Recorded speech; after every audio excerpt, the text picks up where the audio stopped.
the interactive whiteboard is your friend. When you go into a classroom, it will tell you what you're doing wrong.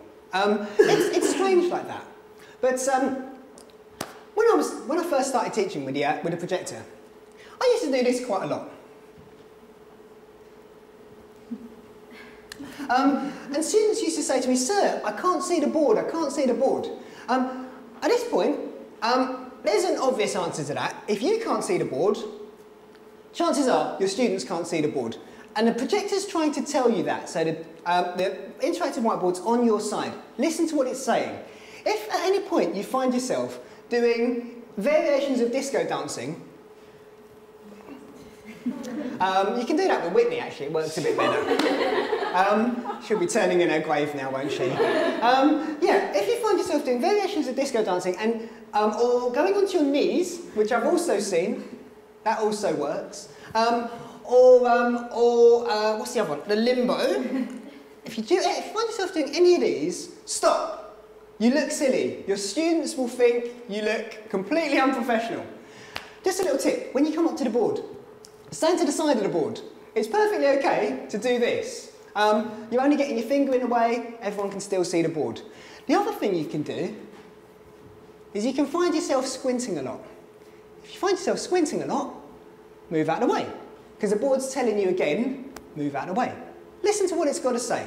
Move out of the way when it tells you to move out of the way. These first generations of boards are single touch. So if I touch over here and Ashley touches over here, the board kind of works out the average and goes for the middle. At the moment, like I say, all first generation boards are a single touch. So that's going to be a bit of a problem. The newer boards are multi-touch, so it brings up a whole new range of activities. The students can come in and everyone can throw things around and you can have chaos. But these first generation boards are single touch. Another thing that I often notice is people doing this. Listen. I'm still touching the board. When you touch the board, you need to treat it a little bit like, yes, it's mainly females, a little bit like your husband. Thank you very much. You need to, when you come to the board, you need to make sure that you tell it exactly what you want it to do.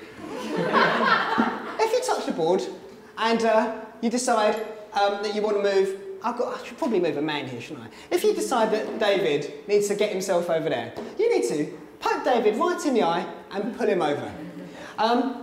For poker, you need to poker as hard as possible and move across.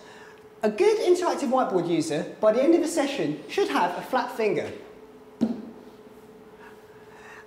Because if you don't, the board gets confused. If you touch it really lightly, the board doesn't actually know what you're doing.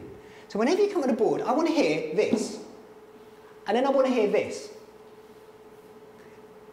Because people can be very delicate with a board. And it doesn't like, you know, husbands, doesn't really like to be treated like that. It does kind of want to be poked, prodded and told exactly what to do. So do bear that in mind. When you come to the board next time, I want you to poke it, prod it and tell it exactly what to do.